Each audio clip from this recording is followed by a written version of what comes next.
This audiobook is not merely a book, it is a sacred transmission, a mystical gateway to the timeless secret that money is alive, pulsating, and vibrant with the very essence of the cosmos. You are not here by accident, but by divine orchestration.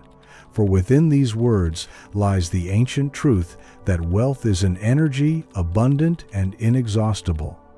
Allow these teachings to resonate deeply within you, awakening the innate power to become the magnetic field through which prosperity effortlessly flows. Introduction.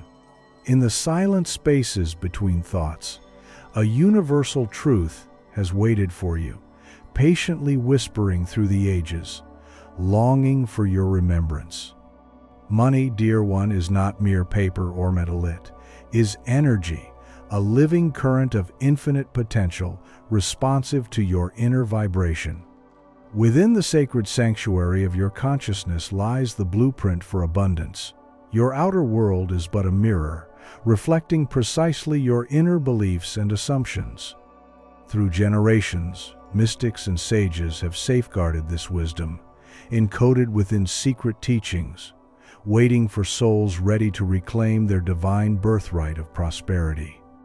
You have been called here, not simply to learn, but to transform, to dissolve illusions of lack and awaken to your intrinsic wealth. Each chapter of this audiobook is a step deeper into understanding the profound energetic nature of money. You will discover powerful truths, transformative stories, and sacred practices designed to shift your vibration permanently. As you journey through these teachings, know that you are reconnecting with an ancient lineage of masters who understood that abundance is not something you earn, it is something you embody. Prepare yourself not just to listen, but to experience.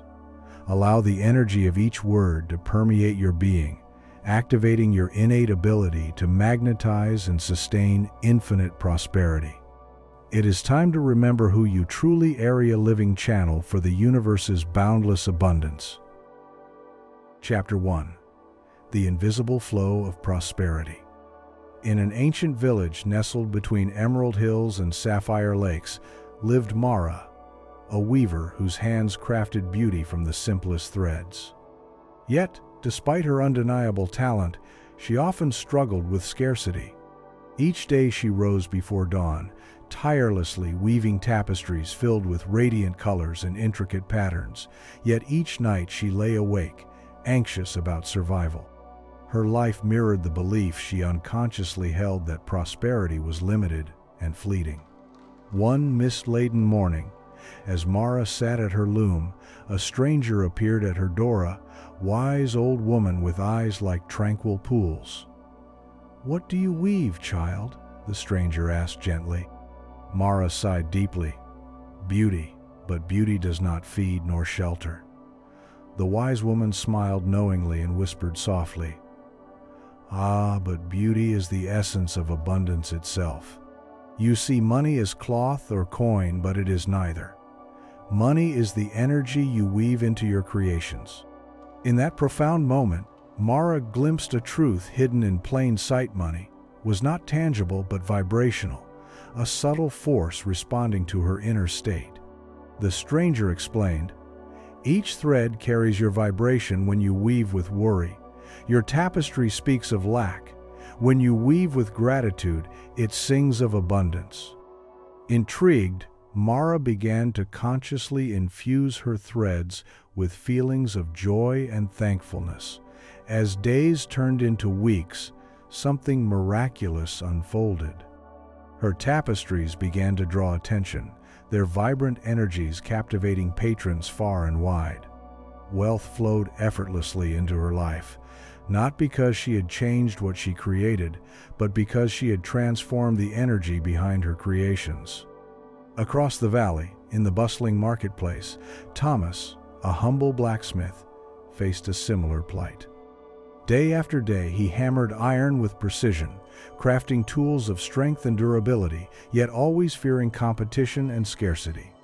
One twilight, As shadows danced in his forge, Thomas noticed a travel-era figure, serene and composed, quietly observing him. "Why do you labor with such heaviness in your heart?" the traveler gently questioned. Thomas, surprised by the sincerity, confessed his fears. "I worry there is never enough, that what I have could be lost." The traveler pointed to the glowing embers. "Notice how the fire gives itself fully, knowing more fuel will come. Money, too, is like this fire. It flows continuously. Your fear suffocates it, but trust feeds it." Moved by this wisdom, Thomas changed his inner narrative. Each morning, he visualized abundance, flowing to him like molten iron, radiant and unending. He hammered each tool not from fear, but from confidence and gratitude. Soon, villagers noticed something different in Thomas's creations, a quality of strength and grace previously unseen. Orders multiplied, and his prosperity expanded naturally, responding perfectly to his internal shift.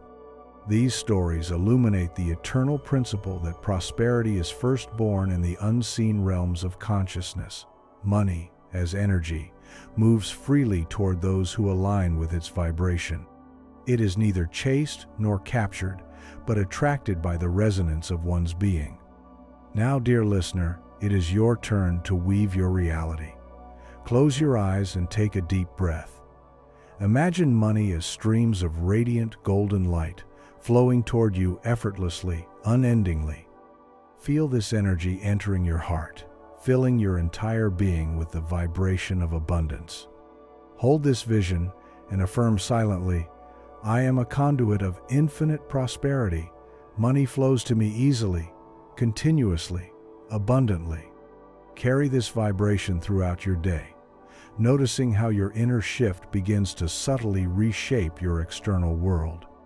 As you embody the frequency of prosperity, you become its natural magnet, effortlessly drawing wealth into your experience. Chapter 2. Awakening Your Money Consciousness. In the tranquil village of Eldermore, nestled between mist-covered mountains and emerald forests, lived young Jacoba Gardner, whose humble life mirrored the quiet rhythms of nature. Though surrounded by lush beauty, Jacob often felt as if abundance had eluded him. Day after day, he would toil, planting seeds and tending crops, only to harvest just enough to get by. Secretly, he wondered if the universe had somehow forgotten him. Yet, destiny always whispers gently, often disguised in ordinary moments. One cool, dew-kissed morning, as Jacob knelt amongst his seedlings, a peculiar traveler entered his garden. With robes woven from threads of sunlight and a gaze deeper than the ocean, the stranger's presence felt almost dreamlike. "Your garden is lovely," the traveler spoke softly, kneeling to touch the tender sprouts. "Yet, tell me, friend, why do your hands plant abundance, but your heart plants scarcity?" Jacob looked up, startled by the directness of the stranger's words. "I plant to survive," he admitted quietly. "I never thought beyond necessity." The traveler smiled knowingly, eyes twinkling with ancient wisdom. "Ah, survival is the smallest seed of abundance. What you plant in your heart is infinitely more important than what you plant in the earth. You see, prosperity is a flower first grown within your consciousness." That day, beneath a sky painted in hues of dawn, Jacob learned of the sacred connection between thought and reality. The traveler explained gently, "The universe is responsive to your innermost beliefs. Your outer world is but a garden reflecting the inner seeds you nurture. Money, prosperity, they are not entities outside of yourself. They are extensions of your self-concept. The wealth you seek already pulses within your being, waiting for you to recognize and cultivate it." Intrigued and deeply moved, Jacob asked, "How do I change what grows within?" The traveler reached into his satchel, retrieving a handful of radiant seeds that seemed to shimmer with their own gentle light. "These," he whispered reverently, "are seeds of awareness. Plant them in your consciousness. Nurture them with attention and gratitude, and you shall see your garden flourish as never before." From that moment onward, Jacob devoted himself to the sacred practice of cultivating his money consciousness. Every dawn, he would pause before working the earth, sitting quietly in the glow of sunrise, gently holding the vision of abundance within his heart. He visualized wealth flowing like golden streams through his garden, nourishing every plant, saturating every leaf. At first, his mind resisted, accustomed to old patterns of scarcity. Yet Jacob persevered, tending his inner garden with the same dedication he showed his physical crops. Soon, a remarkable transformation occurred not only within himself but throughout Eldermore. His vegetables and fruits grew larger, richer, more vibrant than ever. Travelers from afar arrived to witness the miraculous yield, eager to buy his produce at premium prices. Villagers marveled, asking Jacob his secret, to which he replied with simple sincerity, "I discovered that abundance must first blossom within me before it can appear around me." Meanwhile, across Eldermore's winding streets, Amelia, a talented seamstress, struggled quietly in her humble workshop. Her delicate fabrics, woven with meticulous care, somehow rarely found appreciative customers. Amelia, like Jacob, unknowingly carried seeds of doubt and fear, limiting her potential for abundance. One evening, as the setting sun cast soft amber rays upon her workshop floor, Amelia heard gentle footsteps. She turned to see the very same mysterious traveler who had transformed Jacob's life. "You sow beauty, dear one," the traveler noted warmly, running fingers over delicate fabrics. "Yet your stitches carry the heaviness of doubt. Remember, money energy responds not to your labor alone, but to your inner dialogue. Prosperity mirrors your deepest beliefs." Amelia absorbed these words thoughtfully, sensing their profound truth. Guided by the traveler's wisdom, she began each day in silent meditation, carefully stitching affirmations of wealth and self-worth into every fabric she touched. Her inner conversation transformed from one of scarcity and doubt to abundant faith and certainty. Gradually, her workshop began to radiate a new energy. Passersby felt inexplicably drawn to her creations, sensing something more profound than mere cloth and thread. Soon, Amelia found herself with thriving business, her fabrics adorning the most distinguished homes in Eldermore. Jacob and Amelia's stories spread throughout the village, awakening others to the timeless principle money consciousness was not a privilege for the few, but the birthright of all. Eldermore soon became renowned as a place of prosperity, a village transformed by the shared awakening of its inhabitants. Now, dear listener, it is your time. Close your eyes gently, take a deep breath, and journey inward. Imagine your consciousness as a fertile garden awaiting your deliberate cultivation. Visualize planting seeds of profound, abundant seeds of worthiness, seeds of trust, seeds of effortless prosperity. Feel these seeds take root deeply within you, nourished by your unwavering belief. Repeat softly in the sanctuary of your mind. Money flows effortlessly to me, for abundance is my natural state. I am the sacred gardener of my own wealth. I choose now to cultivate prosperity within. Carry this sacred practice into your days, consciously nurturing your inner garden. Remember, the universe will unfailingly reflect back to you the inner world you cultivate. Allow yourself to fully awaken, becoming the deliberate creator of your financial reality. Chapter 3. The Alchemy of Inner Dialogue. In the heart of an ancient city, where streets wound through history like whispered secrets, lived Miriam, a gifted potter, whose hands shaped clay into forms of exquisite grace. Yet each night, as darkness cloaked her modest studio, Miriam found herself haunted by worries and fears that seemed etched deeper than any pattern she could carve. Though skilled beyond measure, prosperity eluded her, always slipping through her fingers like sand. One twilight, as the fading sun bathed her workshop in hues of soft gold, an elderly sage entered quietly. His eyes, deep pools of compassion, observed her craft with admiration. After a moment, he spoke softly, yet his words carried the gravity of eternity. "Dear child, your creations are breathtaking, yet the voice within you speaks in shadows. Do you realize that your inner words shape your outer reality?" Miriam paused, hands trembling lightly as she met the sage's gentle gaze. "How can words within affect the world outside?" she asked, sincerity mingled with doubt.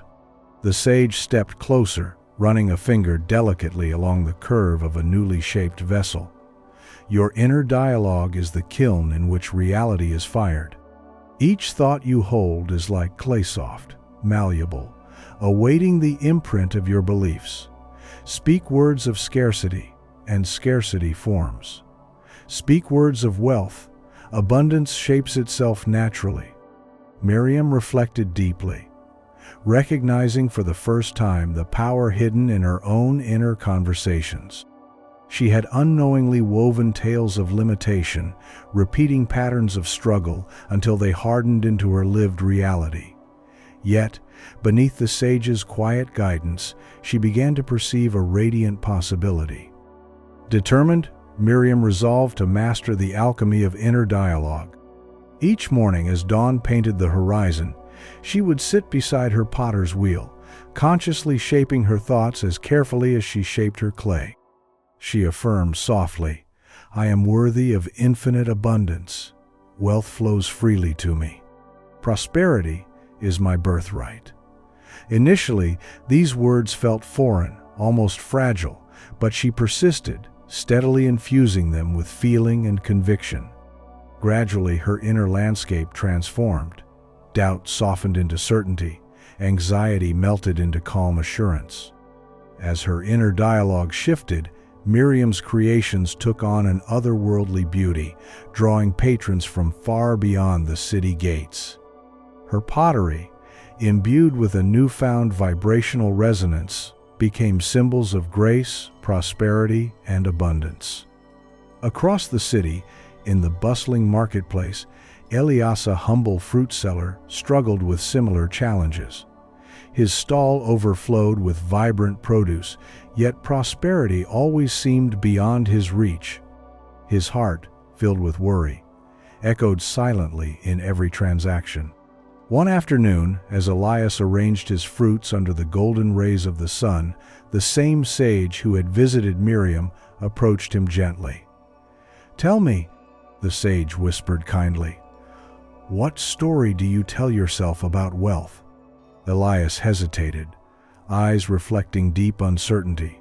"That wealth is scarce, difficult, and uncertain."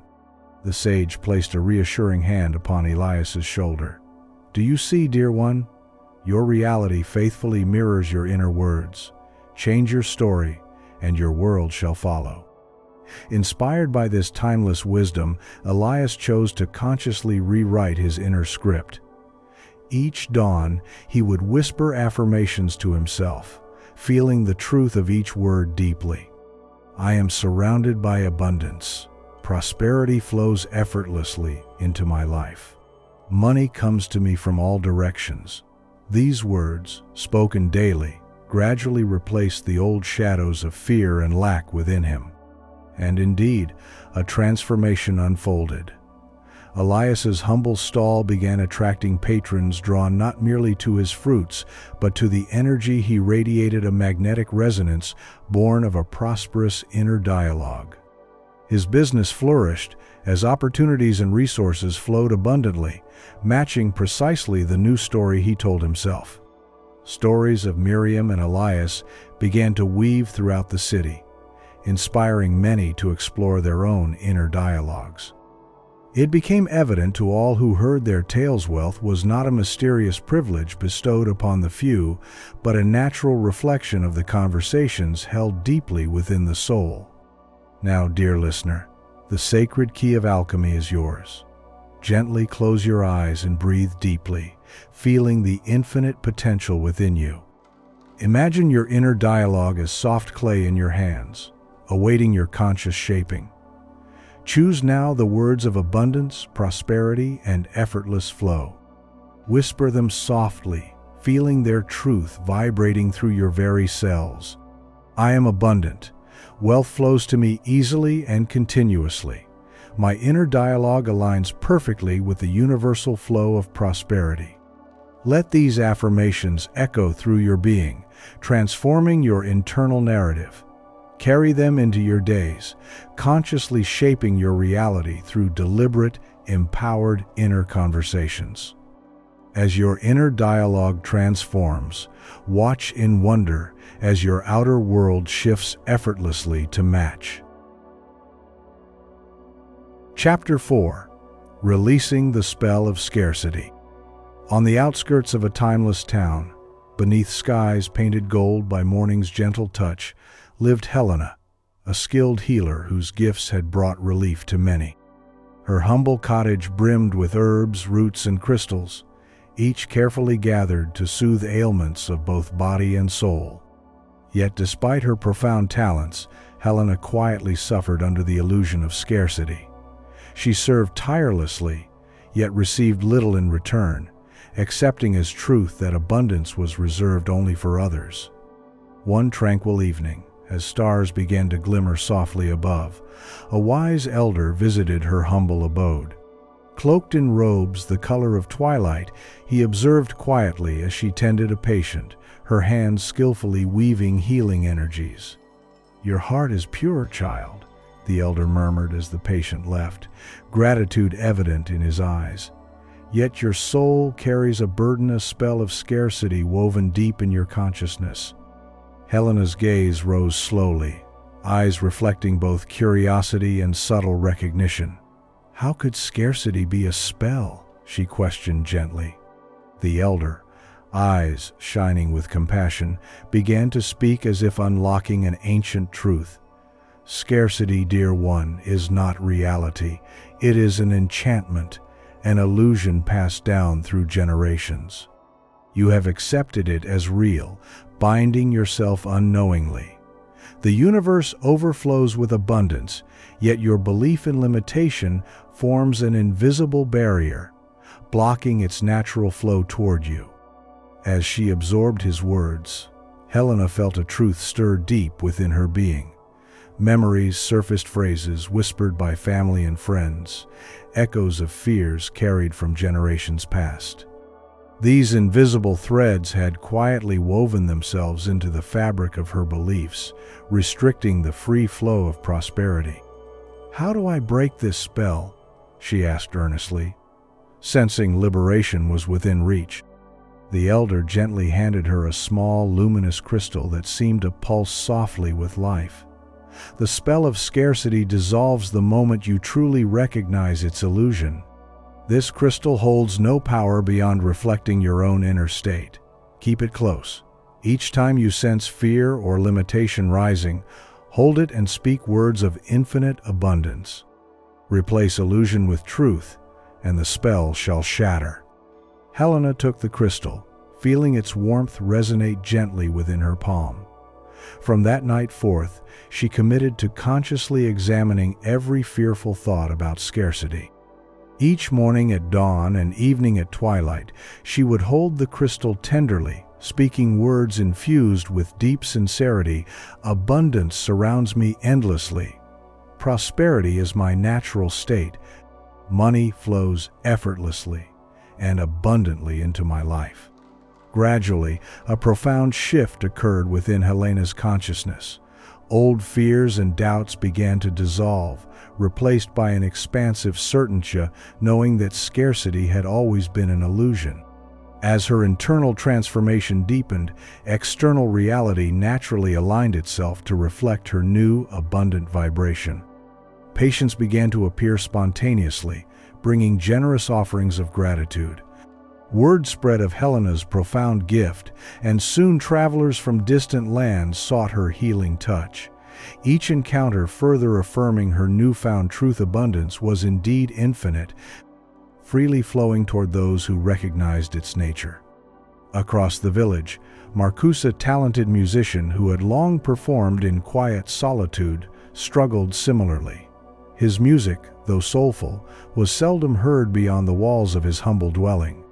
Marcus held tightly to beliefs that success required sacrifice and suffering.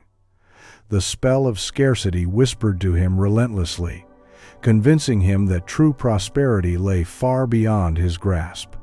One starlit evening, Marcus ventured into the village square, his lute softly resonating beneath fingers worn by worry. There, amidst the tranquil glow of lanterns, he encountered the same elder who had guided Helena. The elder listened intently, eyes gently closed, absorbed by the melodies that spoke of hidden sorrow and quiet longing. When Marcus paused, the elder spoke compassionately. "Your music holds beauty and pain, yet it sings also of scarcity. You have bound your gifts with invisible chains of limitation. Release this illusion, child, and your melodies shall soar beyond your dreams." Guided by the elder's wisdom, Marcus began shifting his internal narrative. Each morning, he would gently affirm, "My music effortlessly reaches hearts and souls. Prosperity flows naturally through my gifts." Slowly, these affirmations transformed his internal landscape, dissolving old patterns of fear and limitation. Soon, opportunities arose spontaneously. Audiences gathered naturally, captivated by the depth and authenticity that now resonated powerfully through Marcus's music. Abundance flowed easily, matching his newfound inner freedom. The village awakened through the powerful examples of Helena and Marcus, understanding at last that scarcity was merely a spell and illusion, sustained only by collective agreement. Prosperity was not a privilege of the few, but the inherent right of all who recognized and claimed it. Now, dear listener, the spell-breaking crystal lies metaphorically in your hand. Close your eyes gently, breathing deeply into the quiet center of your being. Envision clearly any lingering beliefs of limitation, scarcity, or fear around money and abundance. Witness these thoughts as mere illusions, old spells awaiting release. Speak these sacred words with gentle authority. I release the illusion of scarcity. Prosperity is infinite, effortless, and forever available to me. I now embrace my natural state of limitless abundance. Feel these truths resonate throughout your being, dissolving invisible barriers and opening expansive channels of abundance.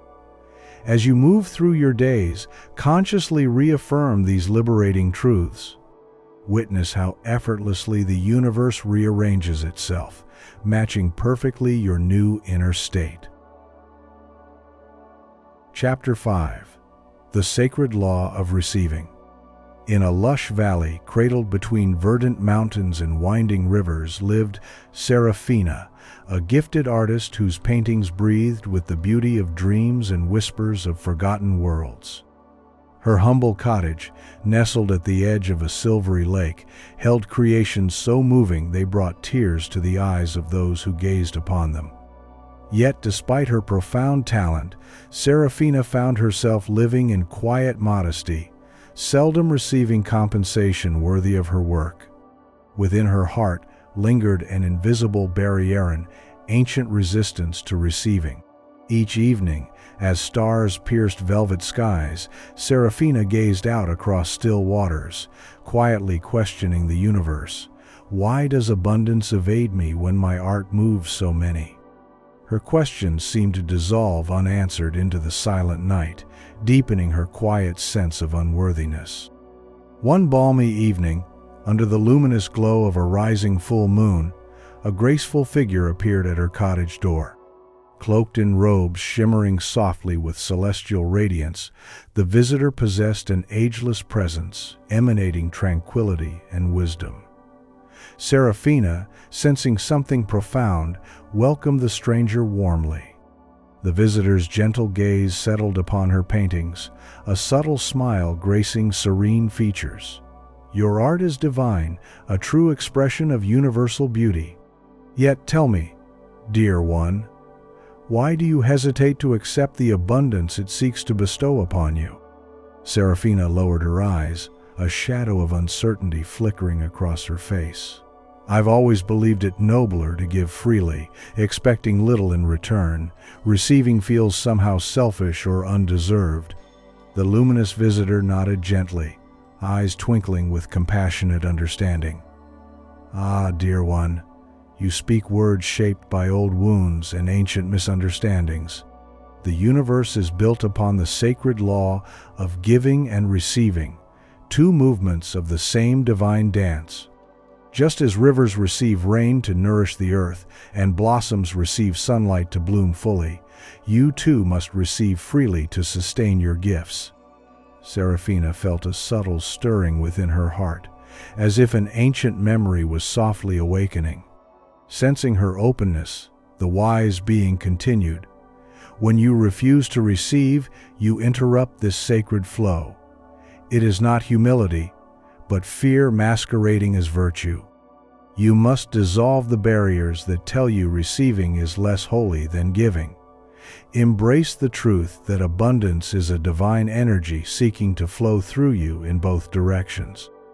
As moonlight painted silver trails upon the lake's surface, Serafina's heart resonated deeply with the visitor's wisdom. She realized she had indeed carried an invisible belief passed down through generations that receiving somehow diminished the purity of her gifts. This belief had silently blocked the universe's abundant flow, leaving her in quiet scarcity. Guided by newfound clarity, Serafina committed herself to practicing the sacred art of receiving. Each morning, as the sun gently illuminated her studio, she began with a powerful affirmation, whispered reverently, "I open myself fully to receive the abundant gifts of the universe. My heart welcomes prosperity with gratitude and ease." Initially, the practice felt uncomfortable, even vulnerable. Yet, day after day, she repeated her affirmation, consciously dissolving old patterns of resistance. Slowly, a gentle transformation unfolded within her. A sense of expansive worthiness emerged, growing steadily stronger with each affirmation. Soon, opportunities began manifesting effortlessly. Collectors from distant lands appeared spontaneously, offering generous rewards.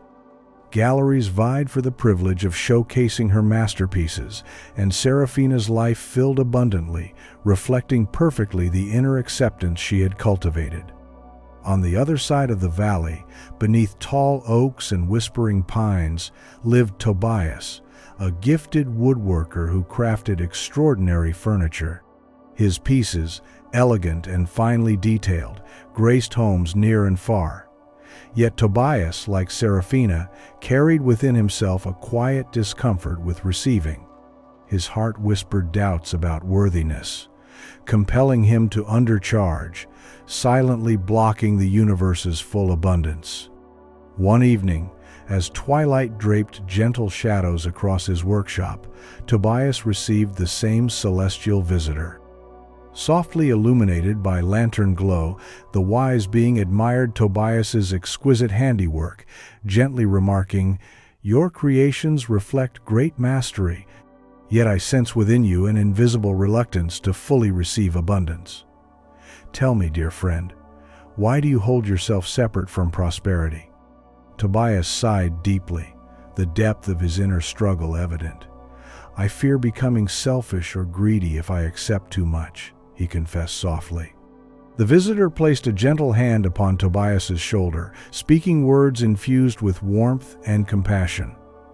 "Your resistance arises not from nobility but from ancient wounds around worthiness. To deny yourself receiving is to deny the divine rhythm that sustains all life. Remember, receiving does not diminish your virtue, it amplifies your capacity to serve and bless others. Abundance accepted freely multiplies blessings outward." Moved by this wisdom, Tobias consciously committed himself to releasing his old resistance.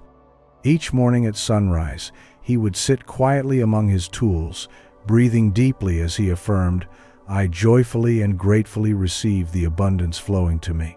My heart is open. My being is worthy. Gradually, Tobias's internal barriers softened, replaced by an expansive sense of deservingness. Customers sensed this new energetic openness, willingly paying generous prices for his masterful creations. Tobias discovered with profound gratitude that fully embracing abundance empowered him to generously support causes dear to his heart, multiplying blessings far beyond himself. Throughout the valley, villagers inspired by Serafina and Tobias recognized the truth receiving was not selfishness, but sacred participation in universal flow. Abundance naturally followed this conscious opening, blessing their community richly. Now, beloved listener, the sacred invitation extends to you. Close your eyes gently, breathing deeply into the quiet sanctuary of your heart. Feel any hidden resistance to receiving dissolve softly within your awareness. Whisper these sacred affirmations, feeling their truth resonate through your entire being. I joyfully and gratefully receive all abundance flowing to me. My heart is open, my worthiness infinite. I embrace the divine flow of giving and receiving with ease. Allow this expansive truth to permeate every cell, releasing old limitations and opening wide the doors of your soul. As you carry this sacred practice into your daily life, witness with wonder how effortlessly the universe responds to your open-hearted acceptance, filling your world abundantly beyond imagination. Chapter 6. The Divine Rhythm of Circulation. In a secluded village, nestled among gently rolling hills and fragrant orchards, lived Isaac, a gifted silversmith, whose creations gleamed softly beneath the sun, radiating beauty and elegance. His skill was unmatched, his hands weaving silver threads into intricate designs that captured the essence of dreams and the whispers of nature itself. Yet, despite his profound talent, Isaac felt trapped within an invisible pattern of scarcity. Each evening, as twilight shadows deepened across his modest workshop, he silently worried about maintaining the meager prosperity he had managed to gather. One gentle afternoon, as golden sunlight filtered softly through open windows, a traveler dressed in flowing robes of radiant emerald entered Isaac's humble shop.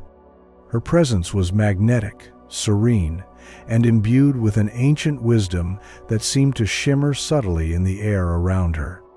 "Your silver sings," she remarked softly, fingertips lightly tracing the curves of Isaac's latest masterpiece. Yet beneath its song lies a hidden tension of fear that restricts its full brilliance. "Tell me, dear friend, why do you hold prosperity so tightly in your heart, unwilling to let it flow?"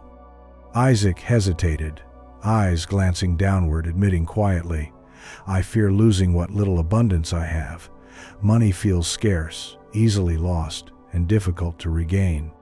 The traveler nodded with gentle understanding, her eyes reflecting a compassionate warmth. "Ah, yes, the universal misconception. Prosperity, dear one, follows the sacred law of circulation, a divine rhythm, as natural and essential as breathing. When you clutch money tightly from fear, you choke its flow, suffocating abundance. Money, like breath, must move freely to nourish and sustain life." Isaac absorbed her words carefully, sensing their deep resonance. Intrigued, he asked, "How can I practice this divine rhythm?" She smiled softly, guiding Isaac to sit beside her near the open window, overlooking the verdant orchard beyond. "Observe nature closely," she whispered reverently. "See how each tree freely receives sunlight and water, offering fruit generously to nourish others. Nothing in nature hoards or holds back. The universe operates through perfect exchange. To circulate is sacred. Abundance multiplies through sharing." Moved by this profound insight, Isaac committed himself to embodying the sacred law of circulation. Each morning, as dawn painted the skies in tender hues of rose and gold, he would stand quietly within his workshop, affirming softly yet resolutely, I willingly and joyfully participate in the sacred circulation of prosperity. Money flows freely through me, blessing others and returning multiplied. Gradually, a gentle shift began within Isaac's consciousness. His fears softened, replaced by an expansive trust in universal abundance. Guided by intuition, he began freely offering small gifts of silverwork to villagers who needed uplifting charms for protection, delicate rings symbolizing hope, and pendants infused with healing intentions. This deliberate act of giving without expectation of immediate return sparked a remarkable transformation. Word spread quickly of Isaac's generous spirit and exquisite craftsmanship. Soon, villagers and travelers alike flocked to his workshop, eager not only to purchase his creations, but to support and amplify his generous energy. Isaac discovered firsthand the truth of the sacred circulation. The more freely he gave, the more abundantly prosperity returned, multiplied beyond imagination. Across the valley, beneath the shelter of a sprawling oak, lived Eleanor, a gifted herbalist whose remedies eased suffering and restored wellness. Yet Eleanor, like Isaac, had unknowingly constricted the natural flow of prosperity by carefully hoarding her remedies, afraid to share freely lest she find herself lacking. One tranquil evening, as stars painted patterns of silver across indigo skies, the same wise traveler visited Eleanor's cottage, gently observing her rows of bottled tinctures and herbs drying in fragrant bundles. "Your knowledge heals profoundly," the traveler murmured gently. "Yet beneath your remedies lies an energy of fear. You believe scarcity is inevitable if you share your abundance too freely. Tell me, why do you resist the sacred rhythm of circulation?" Eleanor lowered her eyes thoughtfully, softly confessing her fears. "I've been taught that abundance is limited and must be protected carefully." The traveler nodded, her voice tender yet powerful. "This is a common belief, but it binds your gifts. Understand this truth deeply. Prosperity multiplies through joyful giving and conscious receiving. When you freely circulate abundance, you enter the divine rhythm that sustains all life. The more openly you share, the more richly you receive." Inspired by this profound wisdom, Eleanor began consciously embracing the sacred rhythm. Each morning at sunrise, she would step barefoot into her garden, affirming gently yet powerfully, "I trust the sacred circulation of abundance. My generosity opens channels of infinite prosperity." Her inner shift swiftly manifested externally.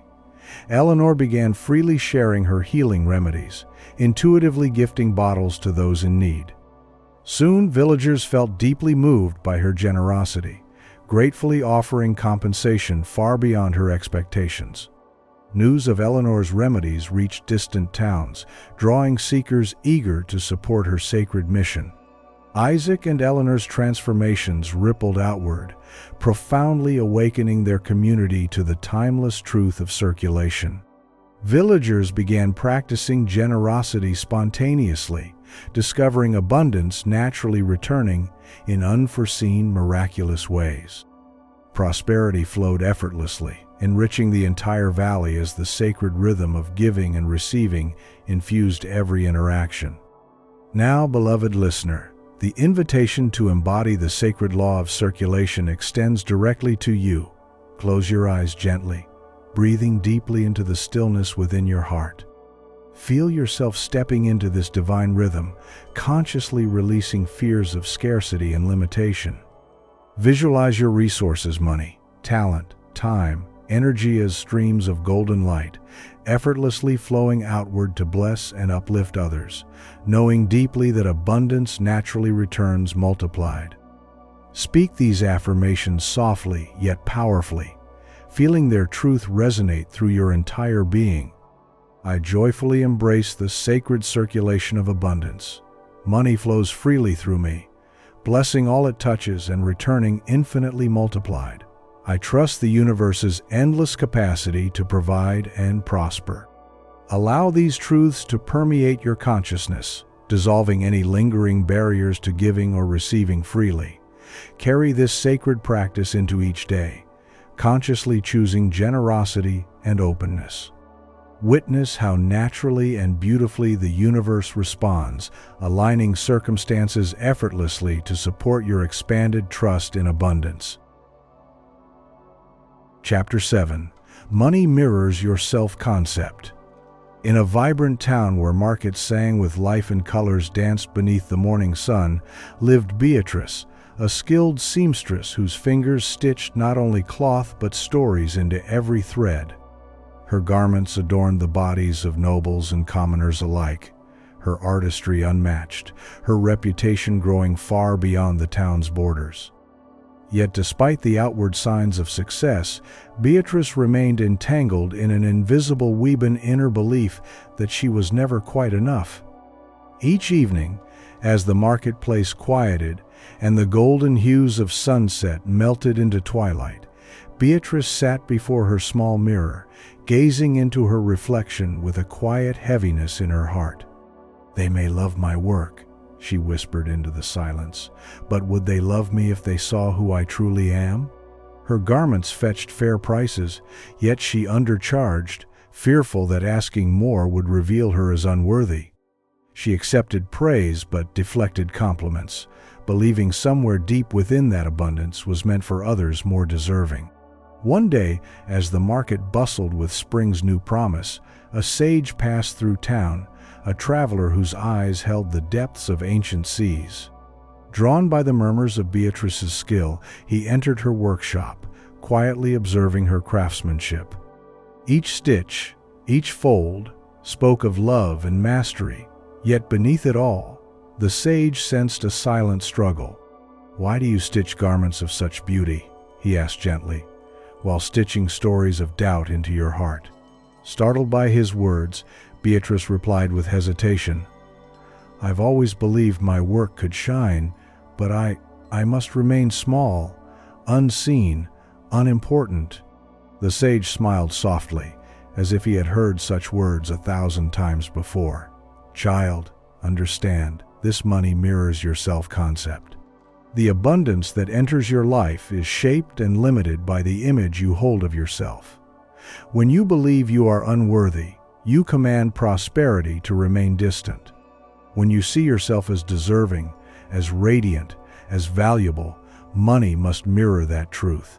Beatrice listened, her heart pounding softly in her chest. The sage continued, "Your outer world is but the canvas upon which your inner beliefs are painted.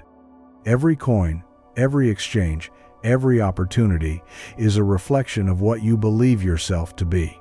If you perceive yourself as lacking, the world must comply."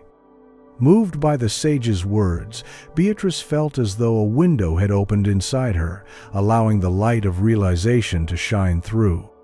For the first time, she saw how her self-concept, the quiet story she told herself, had been scripting the script of her life.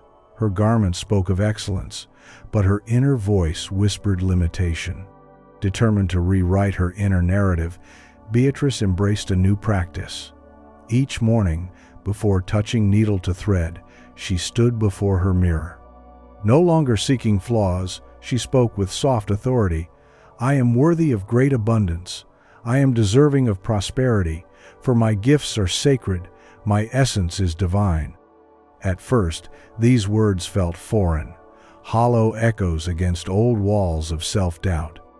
But day after day, Beatrice repeated them, breathing life into them with feeling, allowing them to take root within her heart. Slowly, her reflection softened, her gaze warmed, and her self-concept began to transform. As her inner world shifted, so too did her outer reality. Patrons began offering higher prices willingly, sensing the value she now embodied. Opportunities to showcase her work in distant cities arrived effortlessly, as if the universe itself had been waiting for her to recognize her own worth. Across town, nestled between narrow alleyways, lived Jonah, gifted storyteller whose words wove magic into the hearts of all who listened. Yet Jonah, too, carried a self-concept steeped in lack. He offered his stories freely but hesitated to charge for them, believing deep down that asking for compensation would tarnish their purity. One evening, as twilight painted the sky in shades of lavender and gold, the same sage visited Jonah's modest corner. Listening intently to the tales Jonah spun, the sage felt their power, their grace. And yet, he sensed the undercurrent of Jonah's belief that his gifts, though treasured by many, were somehow unworthy of reward. "You speak words that stir the soul," the sage murmured kindly. "But do you see how your belief in their worth shapes what returns to you?" Jonah, heart heavy with old patterns, confessed softly, "I fear that asking for abundance taints my gift." The sage's eyes gleamed with gentle wisdom. "Dear one, abundance is not separate from your gift. It is a reflection of the value you assign to yourself. When you deny yourself compensation, you deny the full circulation of your gift. Money is not the tarnish but the mirror, reflecting back your deepest self-concept." Guided by this wisdom, Jonah began his journey of inner transformation. Each day, as the sun rose and fell, he affirmed softly to himself, "My words are sacred, my stories are valuable. I am worthy of receiving abundance in exchange for my gift." Slowly, his belief shifted, and as it did, so too did his world.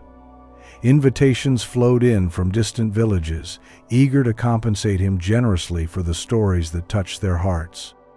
Jonah realized that as he honored his gift, the world honored it too.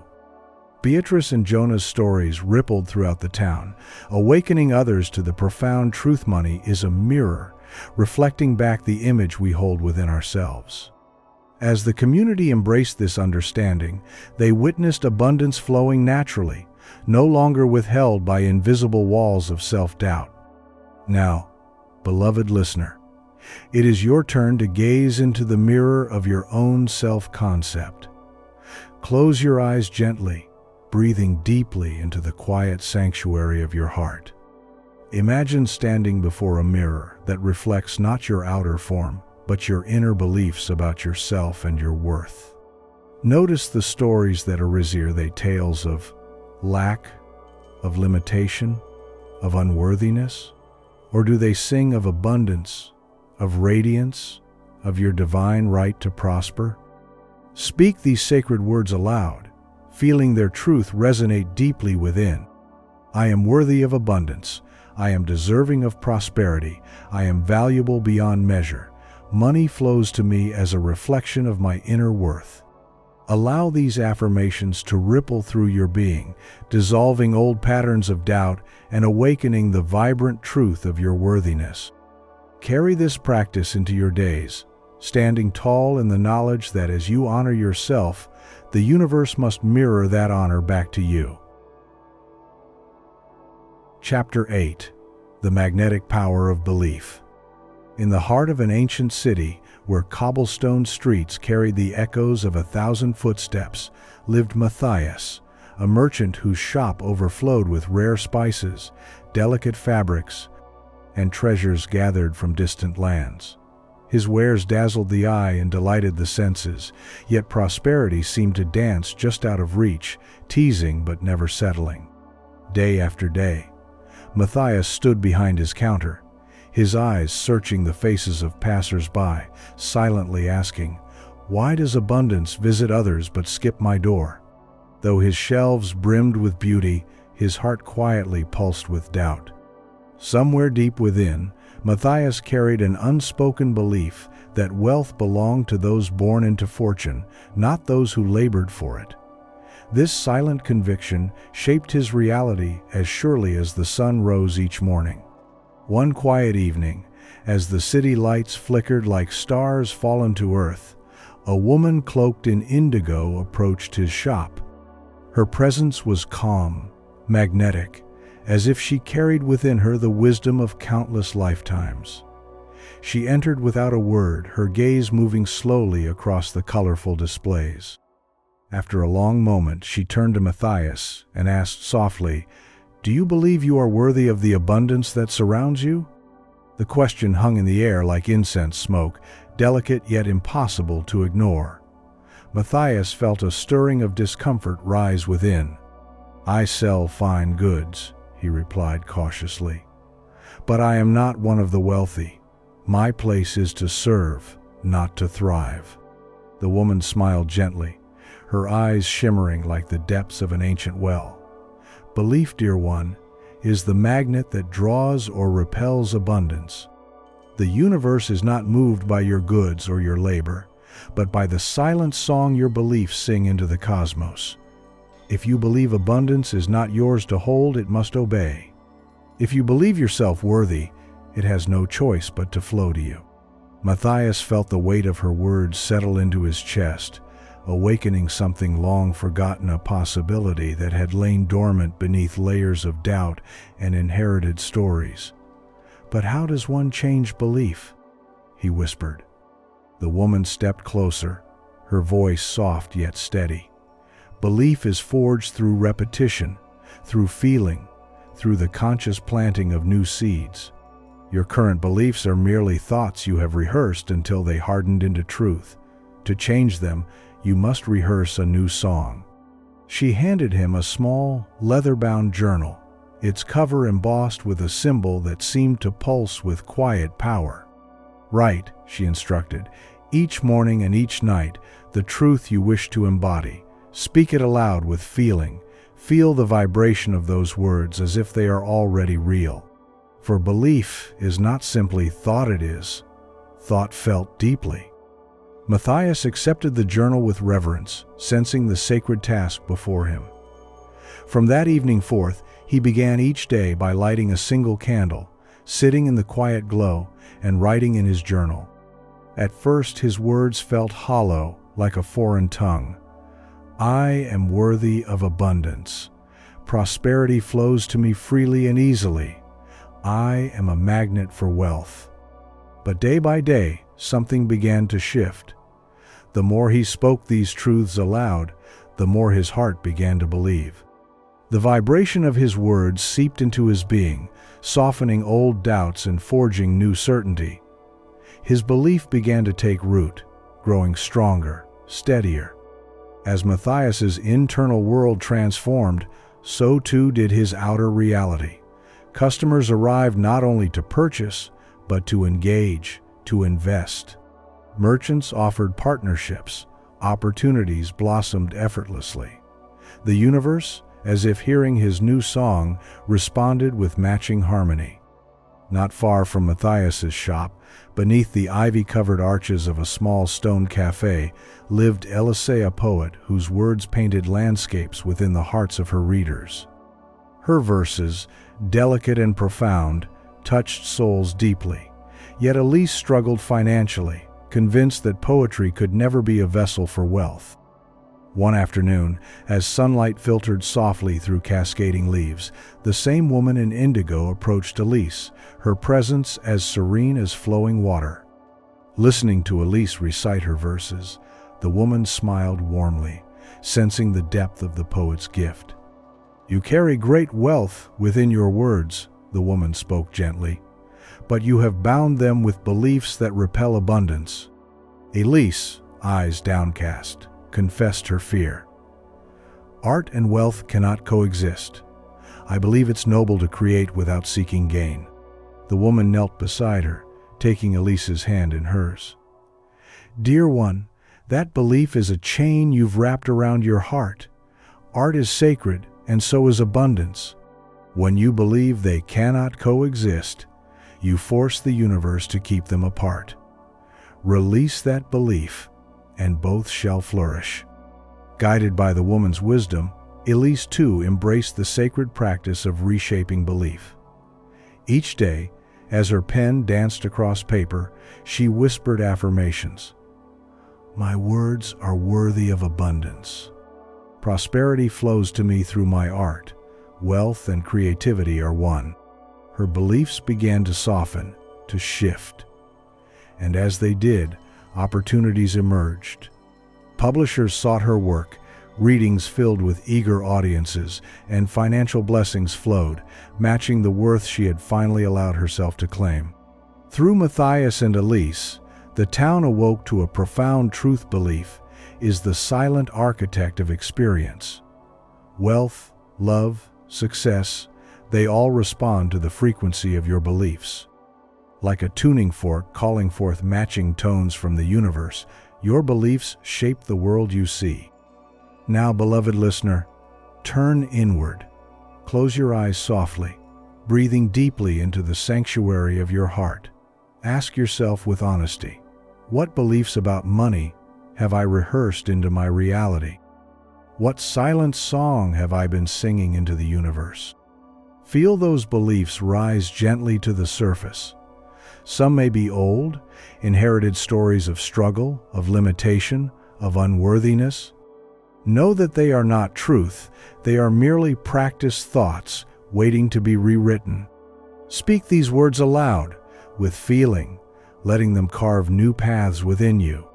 I am a magnet for abundance. Wealth flows to me naturally and easily. My belief is my power, and I choose now to believe in my infinite worth. Repeat these truths daily. Write them, speak them, feel them. Let them become the new song that reshapes your world. For as you believe, so shall you receive. Chapter 9. The Frequency of Gratitude. In a quiet village where lavender fields swayed beneath gentle winds and streams sang their way through moss-covered stones, lived Eleanor Baker, whose bread carried the warmth of home in every slice. Each morning, before dawn broke the horizon, she would knead dough with hands steady and familiar, crafting loaves that filled the air with the scent of comfort and belonging. Her small bakery nestled at the corner of the cobbled square, its wooden sign gently creaking in the breeze. Yet despite her skill, despite the love infused in every loaf, Eleanor's earnings barely sustained her. She whispered her worries into the rising dough, kneading them as carefully as the flour and water. Beneath her outward calm lingered a quiet fear that prosperity might never find her door. One radiant morning, as the first rays of sunlight kissed the lavender blooms outside, an unfamiliar figure entered the Baccaria, man cloaked in simple garments, his eyes reflecting the color of the morning sky. His presence was gentle, unassuming, yet something about him seemed to shimmer softly, like the light upon the stream. He purchased a loaf of bread, the humblest on the shelf, and lingered by the window, observing Eleanor in silence.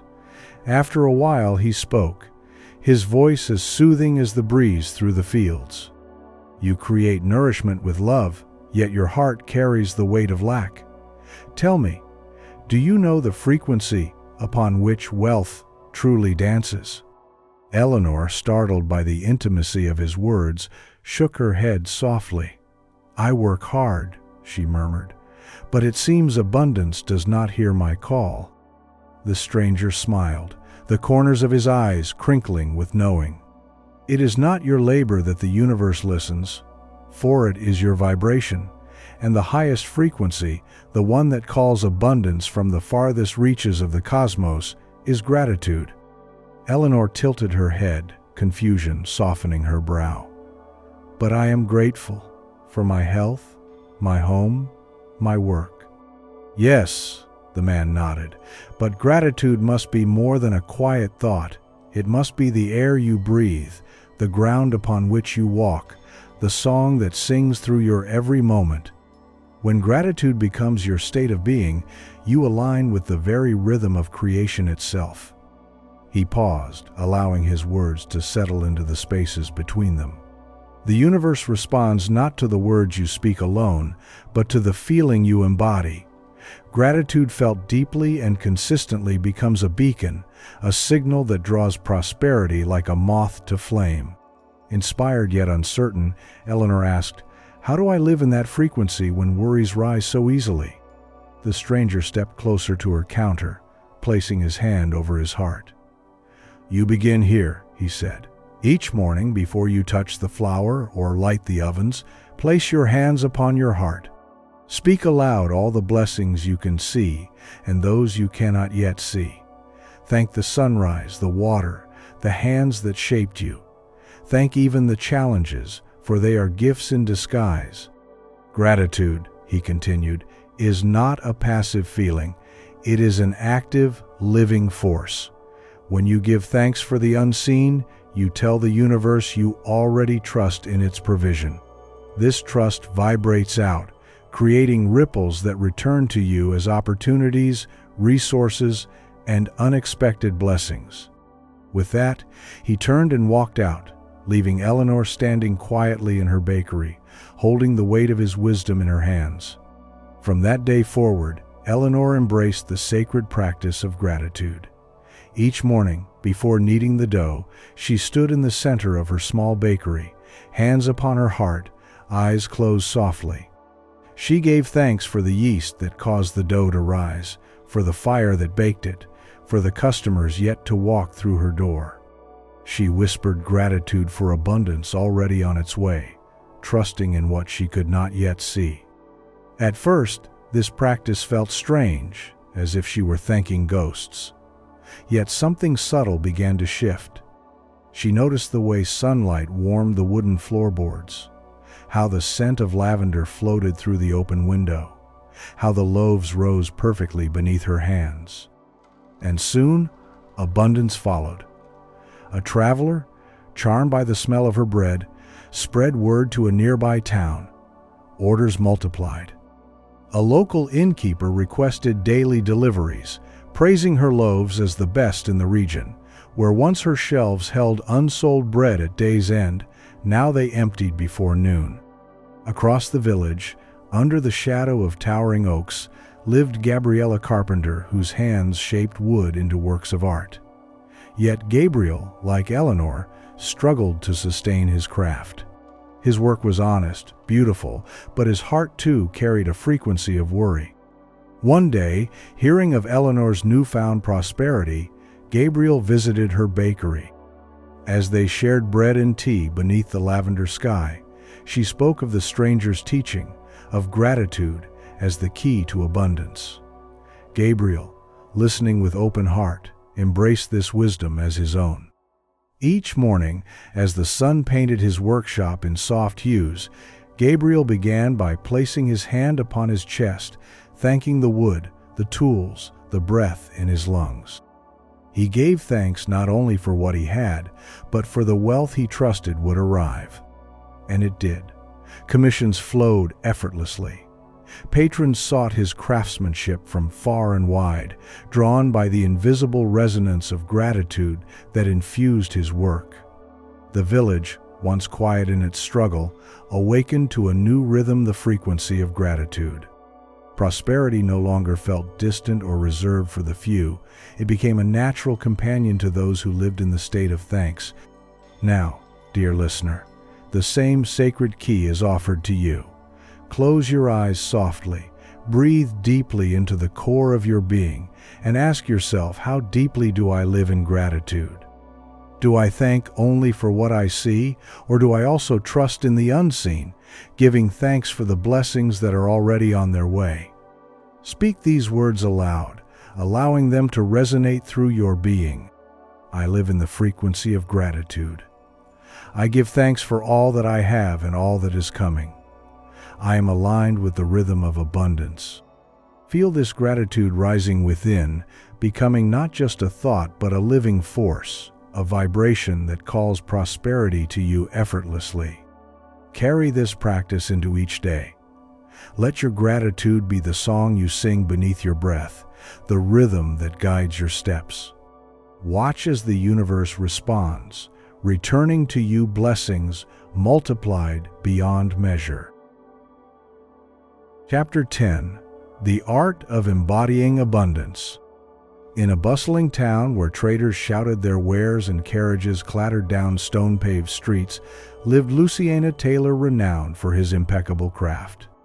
His hands wove threads into garments so fine, nobles from distant lands sought his work. Yet, even amidst this outer success, Lucien felt a quiet emptiness.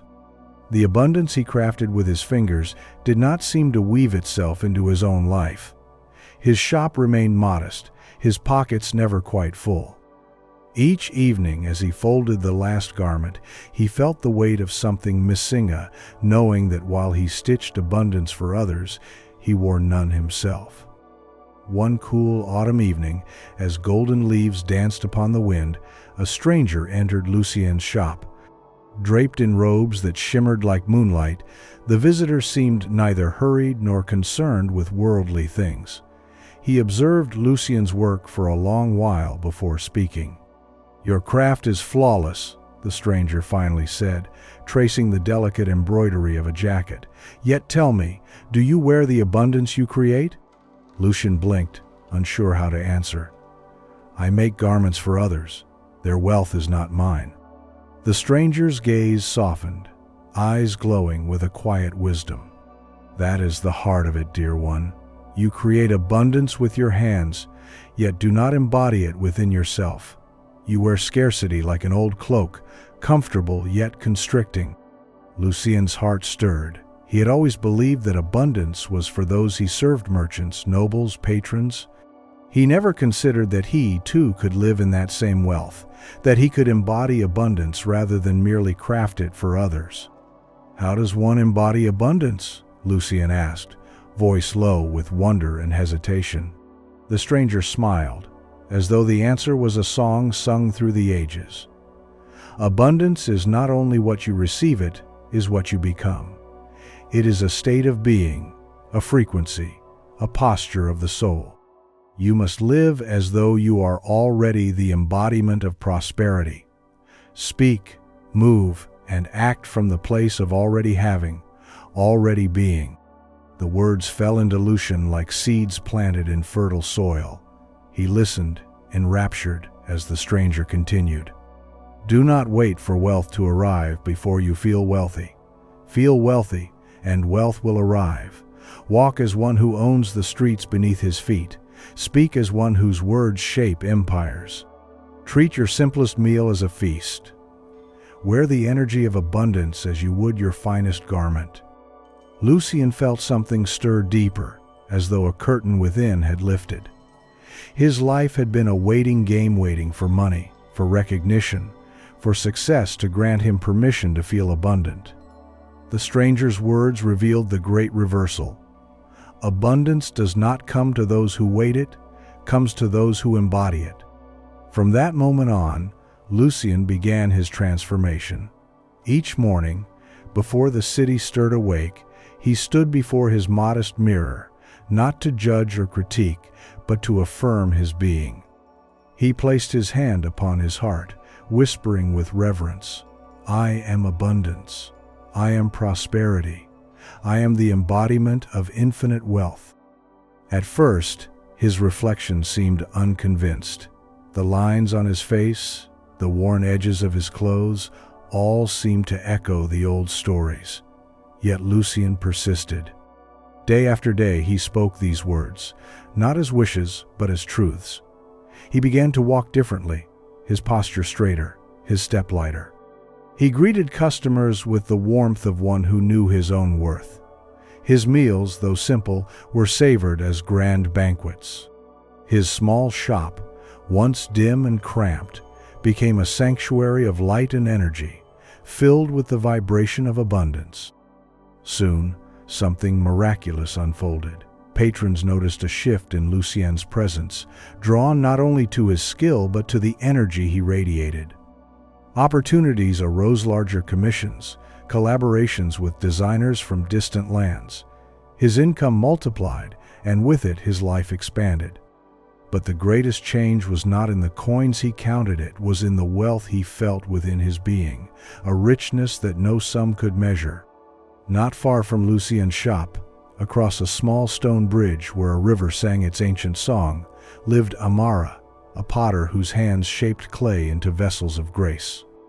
Like Lucien, Amara created beauty for others, yet lived as though abundance were a stranger.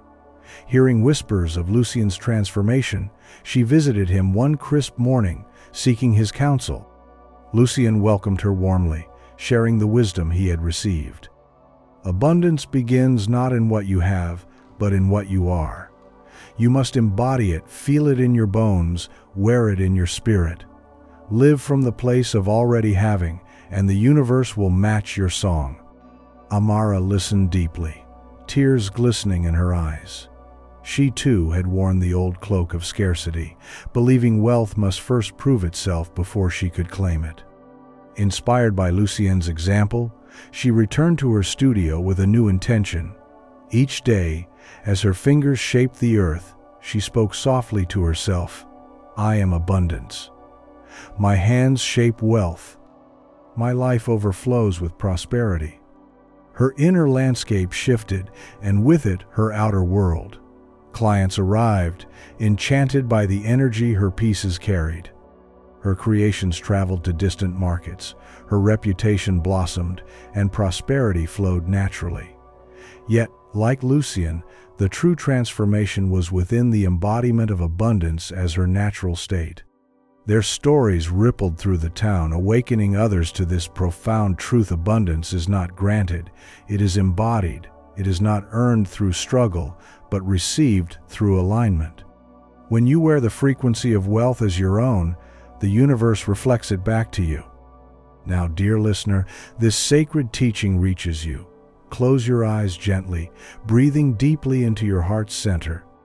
Feel the essence of abundance not as something distant or conditional, but as something already within you. Imagine yourself draped in garments of gold, walking paths paved with prosperity. Feel the confidence, the ease, the joy of embodying wealth right now. Speak these words aloud, letting them vibrate through your entire being. I am the embodiment of abundance. I walk in prosperity. I am wealth, now and always. Carry this energy into your days.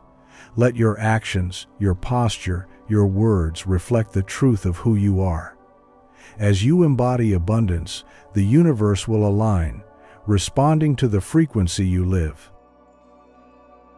Chapter 11. The Silence Where Wealth Grows.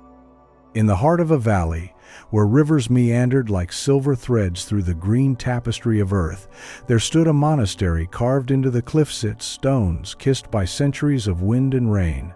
Within its walls lived Anselm, a quiet monk known for his devotion to contemplation and silence. Though his life was simple, untouched by the bustle of marketplaces or the lure of coin, those who encountered him often spoke of an unusual radiance that seemed to follow him, as if the very air around him shimmered with unseen riches. One day, as a merchant from the lowlands visited the monastery, he noticed Anselm tending the herb garden, his movements slow, deliberate, infused with presence. Curious, the merchant approached and spoke with the candor of one used to worldly affairs. "Brother," he said, "your monastery stands strong while others crumble. Your fields flourish while others wither. Tell me, without trade, without coin, how do you sustain such abundance?" Anselm paused, brushing soil gently from his fingers. He met the merchant's gaze with eyes that reflected both earth and sky. "We tend to the silence," he replied softly, "and from that silence, abundance grows." The merchant, puzzled, pressed further. "Silence? How can silence fill your storehouses? How can stillness nourish your bodies?" Anselm smiled as though the answer were simple, as though the merchant already knew. Most seek wealth outside themselves through action, through striving, through endless movement. But wealth, true wealth, is born in stillness. In the silence, we meet the rhythm of the universe itself. We align with the flow from which all things arise. He gestured toward the fields beyond the monastery walls, where rows of wheat bowed gracefully beneath the wind. "When you cease the noise within," Anselm continued, "you attune to the whisper of abundance that is always speaking. You do not force the wheat to grow. You do not demand the river to flow. You listen, you align. And in that alignment, wealth comes." The merchant left that day thoughtful, the monk's words echoing long after their parting. For he had always equated abundance with movement, with deals struck, with goods exchanged, with constant doing. The idea that wealth could arise from stillness seemed foreign, yet something deep within him stirred, recognizing the truth behind the words. Weeks passed, and curiosity led the merchant to return, this time asking to observe the rhythms of the monastery. He watched as the monks rose with the dawn, their movements unhurried, their hearts attuned to the breath of the earth. They worked, yes, but their labor was infused with peace, their efforts not driven by urgency but by alignment. In the evenings, as the sun sank beneath the horizon, they sat together in silence, faces serene, hearts open. And it was there, in that profound stillness, that the merchant sensed something he had never known before, a fullness, a wealth beyond gold, a richness that could not be measured in coin. He realized then that the monastery's abundance was not the result of striving, but of surrender, of stepping into the silence where wealth grows naturally. Guided by this revelation, the merchant returned to his bustling trade. Yet he began each day differently, rising before the sun, sitting quietly in the stillness of his home. He listened, not for answers, but for alignment. He allowed the noise within to settle, the racing thoughts, the constant calculations, until he touched the silence Anselm had spoken of. From this space, he found himself making decisions, not from fear or urgency, but from clarity. Opportunities appeared, not as frantic scrambles, but as graceful alignments. His business flourished in new ways, yet he felt lighter, freer, no longer chained to the endless rush of doing. Across the valley, a young woman named Celeste, who crafted jewelry of intricate beauty, heard of the merchant's transformation. She had long struggled with the tension between her creative work and the constant need to sell, to push, to market. Her heart longed for the peace that seemed to elude her. Seeking the same wisdom, Celeste visited the monastery, sharing her struggle with Anselm. "Dear one," the monk whispered, "you carry within you a sacred wellspring of abundance, but the noise of the world drowns its voice.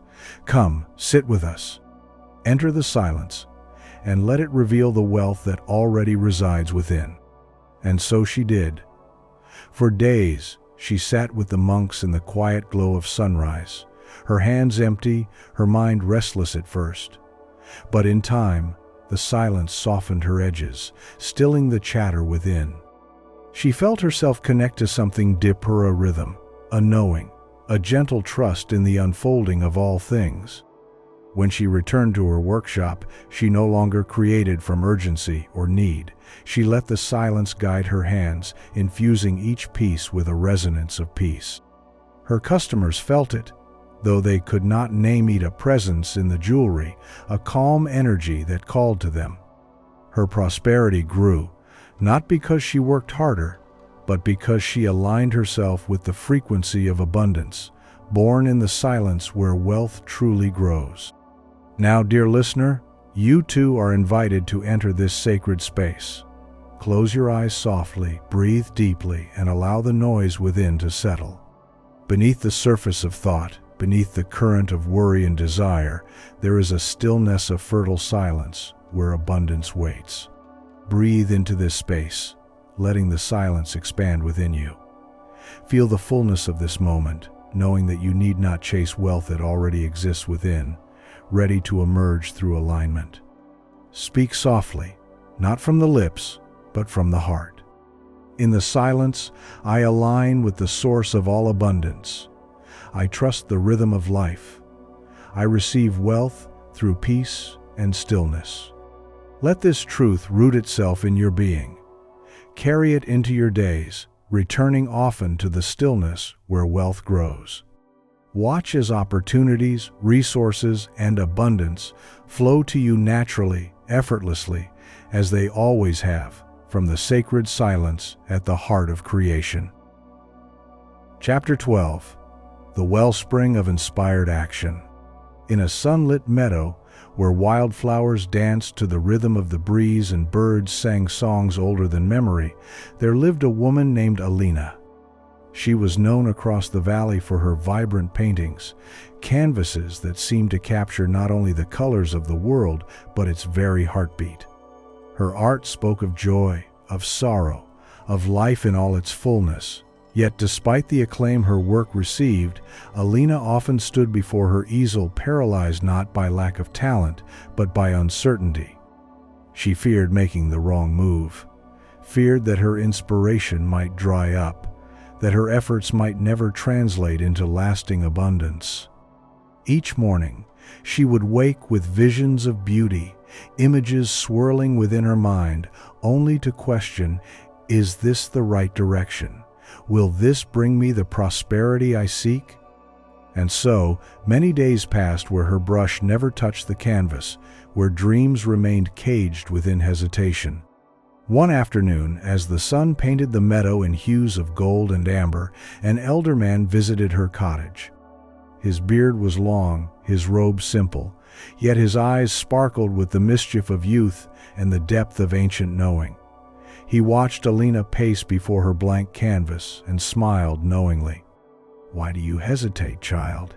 he asked, his voice soft as the breeze. "The wellspring of creation flows within you, yet you dam its waters with doubt." Alina turned, weary from her own cycles of hesitation. "I fear taking the wrong step," she confessed. "What if my effort leads to nothing? What if I labor in vain?" The elder nodded gently, as if he had heard this fear 1,000 times before. "Ah," he whispered, "you mistake action born from force for action born from inspiration. True wealth, true creation, does not arise from relentless striving but from the wellspring of inspired action. And that wellspring flows not from fear but from alignment." Intrigued, Alina asked, "How do I know the difference? How do I move from this place of stillness without falling into the old trap of forcing?" The elder smiled, guiding her outside, where the wind danced softly through the grass. "Do you see the river?" he asked, gesturing toward the water that meandered gracefully through the valley. "It does not force its way forward, it follows its course with ease, carving new paths not from struggle, but from flow. Your actions must be like this river born from alignment, from listening to the quiet nudges within." He placed a hand over his heart. "The wellspring of inspired action lives here. When you move from this space, when you allow the quiet voice within to guide you, you tap into the currents of universal abundance. Every step, every brushstroke, becomes charged with the energy of creation itself. The universe responds, not because you push, but because you align." Alina felt the wisdom of his words settling into her like seeds, waiting to bloom. She realized that her struggle had not been from lack of effort, but from misaligned effort forcing herself to act from fear rather than flowing from inspiration. The elder continued, "Inspired action feels light, joyful, inevitable. It arises not from a desperate need to create, but from the sheer delight of creating. It is movement infused with trust." From that day forward, Alina approached her canvas differently. She no longer forced herself to paint out of obligation or fear. Instead, she sat quietly each morning, placing her hands upon her heart, listening to the subtle whispers of inspiration. Some days the voice urged her to paint bold strokes of crimson and gold. Other days it guided her to walk in the meadow, to let the colors of the world infuse her spirit. Her brushstrokes, when they came, were fluid, effortless, guided not by the mind's demands but by the heart's knowing. And as her alignment deepened, so too did her prosperity. Patrons felt the shift in her work, its vitality, its resonance, and her art found its way into galleries and homes far beyond the valley. Across the meadow, near the curve of the river, lived Rowan, a farmer whose hands knew the soil as an old friend. Yet Rowan, like Alina, struggled with the weight of uninspired action. Each season he toiled tirelessly, pushing his body beyond its limits, believing that effort alone would bring the harvest. But no matter how hard he worked, the yield was modest, the soil weary. Hearing of Alina's transformation, Rowan sought her counsel. Beneath the golden glow of dusk, they walked the river's edge, and she shared the elder's teaching. Rowan listened, skepticism flickering across his brow. "But without work," he said, "how does anything grow?" Alina smiled gently, guiding him to place his hand upon the earth. "It is not the work alone," she whispered, "but the alignment behind the work. The soil responds to your energy. When you labor from fear of lack, the earth feels your tension. When you act from inspired alignment, the earth responds with grace." Emboldened by this new perspective, Rowan began to cultivate a new rhythm. Each morning, before lifting his tools, he stood quietly among his fields, feeling the pulse of the earth, asking, "What is needed today?" Sometimes it was planting, other times it was resting or walking the land in gratitude. And as he honored this rhythm, his fields flourished. The soil grew rich again, the harvest plentiful. Rowan worked not harder, but wiser, flowing with the cycles of nature, guided by the wellspring of inspired action. The valley awoke to this sacred rhythm as others too embraced the power of alignment. They learned that wealth and abundance flowed not from endless doing, but from listening deeply, from moving when moved, from trusting the subtle currents within. Now, beloved listener, you stand at the edge of your own wellspring. Close your eyes gently, breathing into the quiet center of your heart. Feel for the gentle nudge within the soft whisper that guides you not from fear, but from love. Ask yourself, what inspired action calls to me today? Where is the flow seeking to carry me? And when you sense it, no matter how small or simple the nudge, follow. Trust that each inspired action opens channels of abundance, aligning you with the river of prosperity that flows endlessly. Speak these words aloud, allowing them to anchor within your being. I am aligned with the wellspring of inspired action.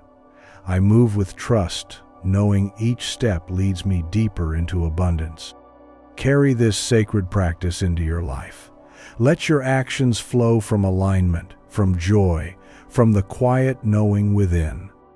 Watch as the universe responds, bringing wealth, opportunities, and grace in ways you could never have forced, but only aligned to receive. Chapter 13. The Circle of Expectation. In a distant village where the sea kissed the shore with timeless rhythm, there lived a fisherman named Elias.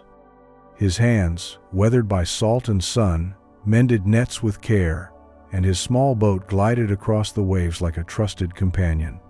Day after day, Elias cast his nets into the vast ocean, drawing from its depths what he needed to survive.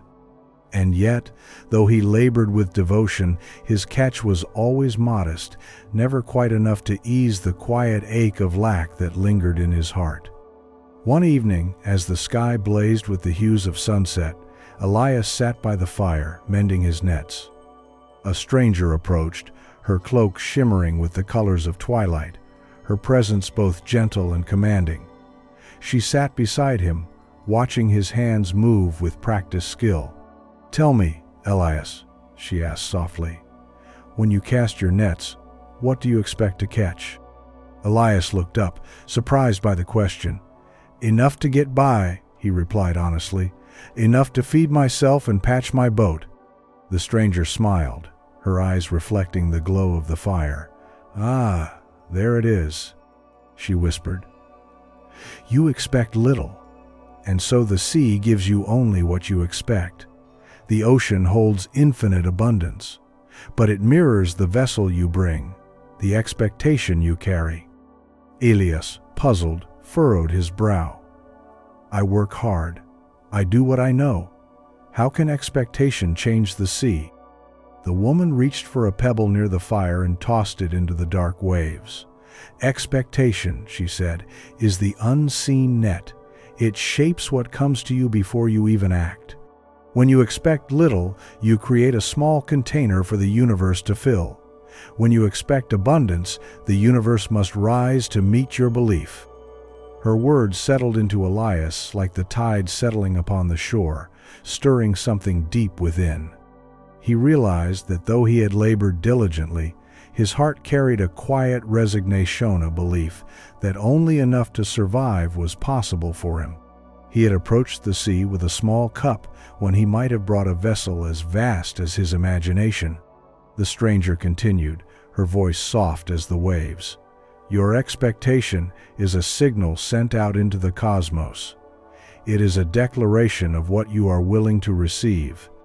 The universe, like the sea, responds not to effort alone, but to the energy you project. Elias sat in silence long after the stranger departed, the fire's embers fading into the night. The next morning, as the first light touched the horizon, he stood at the water's edge, feeling the pulse of the ocean beneath his feet. Before casting his nets, he closed his eyes, placing his hands over his heart. I expect abundance, he whispered. I expect the sea to meet me with generosity. I come with an open heart, a vessel ready to receive. That day, his catch was unlike any before. Fish filled his nets to brimming, the weight of the haul pressing the sides of his boat. The sea had not changed, but his expectation had, and with it, the universe responded. In the hills beyond the village lived Mira, a weaver whose tapestries told stories of love, loss, and triumph. Her loom sang with the rhythm of creation, yet like Elias, she struggled to thrive. Her customers admired her work but paid little, and Mira, believing this was all she could expect, accepted it without question. Hearing whispers of Elias's newfound fortune, Mira sought him by the shore. As they spoke beneath the morning sun, he shared the wisdom of the stranger's teaching, the circle of expectation that shapes the flow of abundance. Inspired, Mira returned to her loom with a new practice. Each morning before weaving, she spoke softly to herself, I expect to be richly rewarded for my gifts. I expect my work to bring prosperity. She infused these words with feeling, letting them settle into her spirit. Within weeks, her reality shifted. Patrons arrived, offering prices far beyond what she once believed possible. Opportunities appeared to display her tapestries in distant markets. Prosperity, long held at bay by her limited expectations, flowed freely into her life. As stories of Elias and Mira spread through the village, a quiet awakening stirred among the people. They realized that expectation was not wishful thinking, it was the lens through which reality formed. Like the tide, life responded to the shape of the container they brought. Expectation became their sacred circle, the space they expanded or contracted with their beliefs. Those who expected little received little, not because the universe withheld, but because their vessel was too small to hold more. Those who dared to expect abundance found themselves blessed beyond measure. Now, dear listener, the same circle lies before you. Close your eyes gently, breathe deeply into your heart's center, and ask yourself, what do I expect from life? From money? From the universe? Do you expect just enough to survive? Or do you open yourself to the vast, limitless abundance that is your birthright? Feel the shape of your expectation. Is it small, tight, confined by fear? Or is it expansive, open, ready to receive? Speak these words aloud, allowing them to reshape your inner circle. I expect abundance. I expect the universe to meet me with generosity. I come with an open heart, a vessel vast and ready to receive. Feel this expectation settle into your being, expanding your capacity to receive. Carry this sacred practice into each day, shaping your actions, your words, your thoughts. Let your expectation become the signal that calls abundance home. The universe listens, dear one. The sea of prosperity is vast, endless. Bring the vessel of your expectation, and it will be filled. Chapter 14. The bridge between desire and manifestation. In a village nestled between emerald forests and fields kissed by golden sunlight, there lived a young blacksmith named Callum. His forge burned brightly each morning, flames dancing like ancient spirits, casting shadows that flickered against the stone walls of his workshop. With each swing of his hammer, Callum shaped iron into tools, into art, into the very fabric of the community's life. Yet, though his hands created with strength and precision, his heart carried a gap between the desires he held and the life he lived. Callum longed for more than the daily grind of survival. He dreamed of expanding his forge, of creating masterpieces that would travel beyond the village borders, works that would bring him wealth and recognition. But day after day, he labored, and the gap between his longing and his lived reality seemed to stretch wider, like a river without a bridge. One evening, as twilight softened the edges of the day and the forge's glow waned, an old traveler arrived at Callum's workshop. His cloak, worn but regal, carried the dust of distant lands. His eyes held the glimmer of knowing, the light of someone who had walked many paths. He studied Callum's work quietly, admiring the skill etched into each piece. "Your hands are strong," the traveler finally spoke, "but your heart seems heavy with waiting. Tell me, young one, what is it you desire?" Callum paused, unsure whether to voice the longings he had tucked away. But something in the traveler's gaze urged him to speak. "I desire to grow my craft, to prosper, to see my work travel far beyond this village. Yet no matter how hard I labor, that life feels just beyond my reach." The traveler nodded, as though he had heard such words many times before. "Desire," he said softly, "is the seed. But between the seed and the harvest lies a sacred path that connects longing to manifestation." Callum's brow furrowed. "What is this bridge? I've worked tirelessly. Surely that is the path." The traveler smiled, shaking his head gently. "Effort alone cannot build the bridge. The gap between your desire and its fulfillment is not crossed by labor, but by alignment. You must become what you seek before it can come to you. This is the hidden truth. The bridge between desire and manifestation is built from your state of being, from your inner alignment with the life you wish to receive." The forge crackled softly as the words settled into Callum's heart, awakening a quiet stirring. "But how do I align?" he asked, leaning closer, seeking the key that had eluded him. The traveler gestured toward the flickering flames. "Begin by feeling as though your desire has already been fulfilled. Before the world reflects your dreams, you must reflect them within yourself. Walk, speak, and act as one who already holds the life you seek. This is the embodiment of your desires as present truth." Callum sat in the quiet glow of the forge, contemplating the wisdom offered. He realized then that while he had worked with his hands, his heart had remained in waiting. His thoughts, his energy, had been tethered to the belief that abundance was somewhere distant, that recognition belonged to another day, another life. He had never dared to feel his dreams as already real. The next morning, before the forge roared to life, Callum stood in silence, placing his hand upon his chest.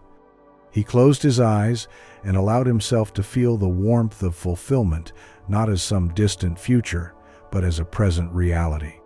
He imagined his work displayed in distant cities, felt the weight of gold coins in his palm, heard the voices of patrons praising his craft. He embodied the version of himself who already lived this dream. And as he worked that day, he moved differently. His hammer sang with purpose. His posture held the quiet confidence of one who knew his worth. He spoke to customers as though his dreams had already come true, not with arrogance, but with the gentle authority of alignment. Slowly, the world began to mirror his inner transformation. A traveler passing through the village admired his work and carried a piece to a city far away. Word spread, and soon requests flowed from distant places. The life Callum had longed for no longer felt like a distant shore-aid had arrived, crossing the bridge he had built within himself. Beyond the village, near the forest's edge, lived Isolde, a healer who gathered herbs and brewed remedies that soothed both body and spirit. She too held desires close to her heart, visions of sharing her gifts with more than just the villagers, of prosperity that would allow her to expand her practice. But like Callum, she felt trapped on one side of the river, watching her dreams from afar. Hearing of Callum's transformation, Isolde sought his counsel. Beneath the canopy of trees, they spoke of the bridge between desire and manifestation. Callum shared what he had learned, that feeling the fulfillment of one's desires, living from the state of already having, was the sacred path that connected longing to reality. Isolde embraced this practice. Each morning, before gathering her herbs, she stood beneath the rising sun, placing her hands upon her heart. She spoke aloud the life she desired, feeling the expansion in her chest as though it had already come. I am a healer of many.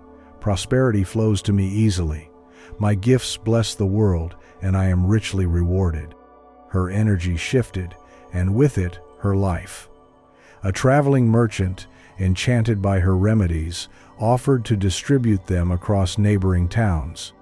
Prosperity followed, not because she worked harder, but because she aligned herself with the state of her fulfilled desires. The village learned, through Callum and Isolde, the sacred art of building the bridge, the inner alignment that brings desires from dream to reality. They realized that manifestation was not simply about wishing or laboring, but about becoming. To receive the life one longs for, one must embody that life now. And now, dear listener, this wisdom is offered to you. Close your eyes gently, breathing deeply into the sanctuary of your heart. Feel your greatest desire rising within. You see it clearly, feel it vividly, as though it is already yours. Imagine yourself standing on the far side of the river, the life you long for fully realized. Feel the ground beneath your feet, the ease, the joy, the abundance. Speak these words aloud, anchoring them into your being. I am aligned with my desires. I live as though they are already mine. I am the bridge between longing and fulfillment. Let this feeling root deeply within you. Carry this state into your day's walk. Speak, act as one whose dreams are no longer distant but present. For the bridge is not built outside of you, it rises within, from the ground of your own alignment. And as you become the embodiment of your desires, the universe must mirror your truth. Chapter 15. The Sacred Spiral of Growth. In a quiet glen, where the trees whispered stories to the wind and the earth pulsed with a rhythm older than memory, there lived a woman named Yara. She was a gardener by trade, her fingers coaxing life from the soil, weaving colors into the landscape with patience and grace. Her garden was a sanctuary, alive with blossoms that leaned toward the sun, roots that intertwined beneath the earth, hidden from sight but deeply connected. Yet even amidst the beauty she tended, Yara felt a quiet frustration, a subtle restlessness that stirred in her chest like wind before a storm. Though her garden flourished season after season, she longed for more, a deeper abundance, a wider reach, a life that reflected the fullness of her dreams. But as the days turned into months, she noticed the same patterns, repeating cycles of effort followed by modest returns. Growth but never expansion, bloom but never the harvest she desired. One evening, as the stars stitched silver patterns across the indigo sky, Yara sat beneath the old willow at the edge of her garden, pondering her restless heart. A figure emerged from the shadows, cloaked in a robe that shimmered like starlight, as though the night itself had woven it. "You tend the earth with devotion," the figure said, their voice a melody between wind and water. "But have you learned the sacred spiral of growth?" Yara looked up, curiosity mingling with the weight of her longing. "I know how to plant and nurture," she replied softly. "I know the cycles of seed and bloom." The figure knelt beside her, tracing a spiral in the soil with a slender finger. "Growth," they whispered, "is not a straight line. It is a spiral, ever expanding, always returning to the center, but never the same. The mistake many make is believing that abundance should be constant, linear, unbroken. But the universe grows in spirals, not lines." The spiral drawn in the earth seemed to shimmer under the moonlight, its shape both simple and profound. "You see," the figure continued, "each return to the center of the spiral is not a failure, not a falling back, but a deeper alignment, a grounding before expansion. The pause between blooms is as sacred as the blossoming itself." Yara felt these words settle into her heart, like rain sinking into thirsty soil. She realized that she had judged herself harshly for the pauses in her growth, for the seasons where the harvest was not yet visible. She had seen these moments as shortcomings, rather than sacred steps in the spiral. "But how do I move beyond these cycles?" she asked, her voice tender with the vulnerability of her yearning. "How do I expand into the abundance I know is possible?" The figure smiled, eyes reflecting the quiet wisdom of the stars. "You do not escape the spiral, you dance with it. Each turn brings you higher, but only if you honor the rhythm. The key is trust. Trust the pauses as much as the blooms. Trust the quiet seasons as much as the harvests. Growth is not forced. It is allowed, invited through surrender." Yara felt a softening within her, as though an ancient knot had begun to loosen. She realized that she had resisted the quiet phases of her journey, pushing against the natural rhythm of expansion and return. The figure placed a hand upon Yara's heart, their touch light as the breeze. "Your life, like your garden, grows in spirals. Each return to stillness is a gathering of strength, a deepening of roots before the next bloom. When you align with this sacred rhythm, abundance flows naturally, effortlessly." From that night forward, Yara embraced the spiral. She no longer judged the quiet seasons of her garden or her life. Instead, she honored them as sacred pauses, moments to nourish her roots before the next expansion. She began each day beneath the willow, tracing spirals in the soil, reminding herself that growth was not linear, it was cyclical, rhythmic, divine. Her garden flourished in new ways. The blossoms grew fuller, the harvests richer, but even more, her heart expanded. She felt the abundance not only in the fruit of her labor, but in the rhythm of her being. Elsewhere, in the same village, a young musician named Dorian struggled with the same illusion. He believed that success must be constant, that each note, each performance should lead seamlessly to the next. But despite his talent, his career seemed to falter, caught in cycles of burst and pause. Hearing of Yara's transformation, Dorian sought her wisdom. Beneath the old willow, she spoke to him of the sacred spiral, of growth that moves not in straight lines, but in ever-widening circles. Dorian listened, his heart opening to the possibility that the pauses in his career were not failures but invitations to deepen, to align before rising again. He began to trust the quiet periods, using them to refine his craft, to nourish his spirit, to prepare for the next turn of the spiral. And when the music returned, it flowed with new life, new depth, echoing the sacred rhythm he had embraced. The village awoke to this wisdom, learning to dance with the spiral rather than fight against it. Farmers, artisans, merchants all began to trust the rhythms of their lives, honoring the pauses as much as the harvests. Now, dear listener, this sacred spiral calls to you. Close your eyes gently, breathing deeply into the center of your being. Feel the rhythm of your own life, the expansions, the pauses, the returns. Release the belief that growth must be constant, linear, forced. Imagine the spiral unfolding within you, each turn bringing you higher, each return grounding you deeper. Trust this rhythm. Honor the pauses, knowing they are sacred steps on your path. Speak these words aloud, letting them resonate through your entire being.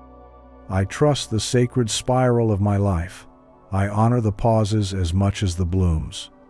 Each return brings me deeper alignment. Each turn expands my abundance.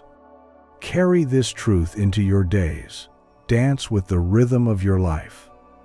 Allow the spiral to guide you, knowing that each moment, whether bloom or stillness, part of the sacred path of your growth. Conclusion: the infinite flow of money energy. Now, beloved traveler of these sacred teachings, we arrive at the threshold, not of an ending, but of a great beginning. For what you have journeyed through in these chapters is not simply knowledge, it is the reawakening of an ancient rhythm within you. You have touched the hidden currents beneath the surface of your life, where money is not metal nor paper, but energy, a living, breathing force that dances in response to your thoughts, your beliefs, your feelings. You have walked through the fields of alignment, stood beneath the silent skies of expectation, and tasted the wellspring of inspired action. You have remembered that wealth does not dwell outside you, waiting for permission to flow in, but arises from within, flowing through you like the river meets the sea.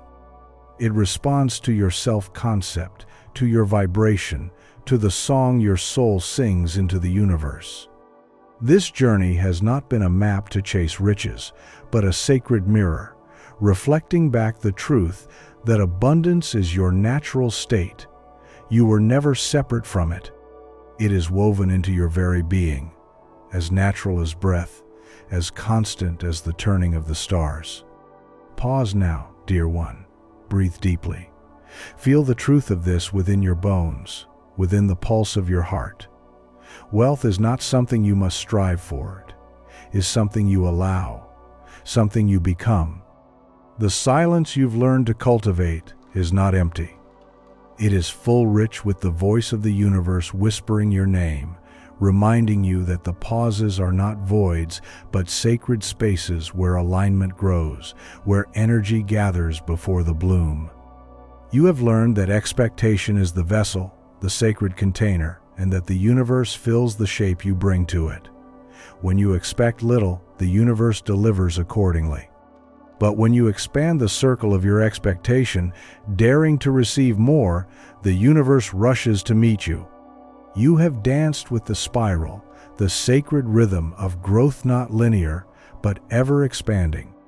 You now know that the pauses are not steps back, but deeper returns to center, grounding you before the next great expansion. You have become the bridge between desire and manifestation. By embodying the feeling of your desires already fulfilled, you have dissolved the gap between longing and receiving. You no longer wait for life to bring you what you seek. You stand as the embodiment of it, magnetizing it to you effortlessly. And now, at this sacred juncture, I offer you a truth that the ancients carried in their hearts, passed down through whispers and symbols, safeguarded in temples and scrolls. You are the source, the fountain from which all abundance flows. The universe moves through you. Money energy responds to your energy, your alignment, your certainty. There is no separation between you and the infinite. When you breathe, the universe breathes with you. When you expand, it expands through you. Every desire, every dream, every call to more is not selfish, it is sacred. It is life seeking to express itself more fully through you. So stand now in the fullness of this remembrance. Place your hand upon your heart, feeling its steady rhythm, and speak these words aloud. I am the source of abundance. Money energy flows through me, responding to my alignment, to my vibration. I am one with the infinite flow of wealth. I receive with grace. I give with joy. I am abundance embodied. Let these words echo through the chambers of your soul. Let them become the song you sing each morning, the prayer you offer each night. For the universe listens not to your effort, not to your striving, but to your being. And in your being, you are enough. You are worthy. You are wealthy beyond measure. Every chapter you've absorbed here is a key, unlocking the doors you thought were closed. But they were never locked, dear one. They were waiting for you to turn inward, to remember. So step forward now, not as a seeker, but as a knower, not as one waiting for wealth to find them, but as one who is wealth, walking through life as the embodiment of abundance. Let money energy flow to you and through you, as naturally as rivers flow to the sea. Let it circulate freely, blessing all it touches, expanding your life, and rippling outward to the world. And when you feel the call to return to these teachings, know they are here, eternal, waiting patiently for you to remember again. You are the source. You are the flow. You are the abundance you seek. Thank you for walking this path. May your journey ahead be rich, expansive, and deeply aligned.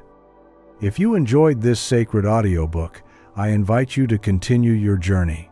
I've handpicked the next chapter of your Awaken in Gan audiobook that will deepen this wisdom and unlock new dimensions of your abundance.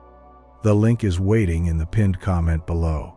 Until we meet again, may the infinite flow of money energy move through you, blessing every step of your sacred journey. If this message resonated with you, don't forget to like, comment, and subscribe for more soul-stirring content like this. Share your thoughts below. I'd love to hear what touched your heart most.